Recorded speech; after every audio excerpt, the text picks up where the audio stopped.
যে রাসূল সাল্লাল্লাহু আলাইহি ওয়াসাল্লাম বলছেন ইন্না মিন ওয়ারাইকুম জামানা সাবরিন, ধৈর্যের যুগে যদি কেউ আমার একটা সুন্নাতকে মূল্যায়ন করতে পারে, ধৈর্যের যুগ, যেই যুগে কোরআন সুন্নাহ মানতে গিয়ে বাধা আসবে, মসজিদ থেকে বাইর করে দিবে, হ্যাঁ, মসজিদ ভেঙে দিবে, পুড়িয়ে দিবে, নিচ্ছে না? যারা মসজিদ ভেঙে দেয়, পুড়িয়ে দেয়, এরা তো হিন্দুর চাইতে খারাপ। মুসলিম হয়ে কি করে? আমরা তো আপনাদের বিরুদ্ধে আপনাদের মসজিদ ভাঙতে যাই না। কত নির্যাতিত যারা কোরআন এবং সহিহ সুন্নাহ মানে। রাসূল সাল্লাল্লাহু আলাইহি ওয়াসাল্লাম বলছেন যে কেউ শেষ জামানায় কেউ যদি আমার একটা সুন্নাতকে মূল্যায়ন করতে পারে, আমল করতে পারে, তাহলে তার নেকি কি?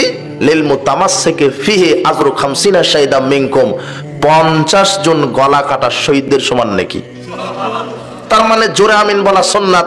কেউ যদি এই যুগে, প্রতিযোগিতার যুগে রাসূলের একটা সুন্নাতের উপরে টিকে থাকতে পারে, তাহলে তার নেকি কতজন শহীদদের সমান? মসজিদ আল্লাহর ঘর, স্থান সমূহের মধ্যে সর্বশ্রেষ্ঠ স্থান হচ্ছে মসজিদ সমূহ। স্থান সমূহের মধ্যে সর্বনিকৃষ্ট জায়গা হচ্ছে বাজার সমূহ। যে ব্যক্তি মসজিদে যায় সে ব্যক্তি সর্বোৎকৃষ্ট জায়গায় যায়।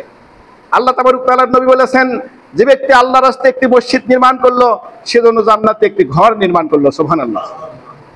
আর সেই মসজিদ যেখানে মানুষ ইবাদত করে, জিকির, তাসবিহ, তাহলিল, তেলাওয়াত করে, সেই মসজিদ তারা ভেঙে দিয়েছে। শিরক এবং বিদআতের দুদণ্ড পড়তাবে আজ ন্যায়পন্থীরা কিং কর্তব্য বিমূঢ়। এমত অবস্থায় আমাদের আরো কঠোর হওয়া উচিত। জেনে রাখবেন, আব্রাহা বাদশাহ তৎকালীন সময়ে কাবা ভাঙতে এসে আল্লাহর বিশেষ কুদরতি ক্ষমতায় ধ্বংস হয়েছিল। এরা একদিন ধ্বংস হবে।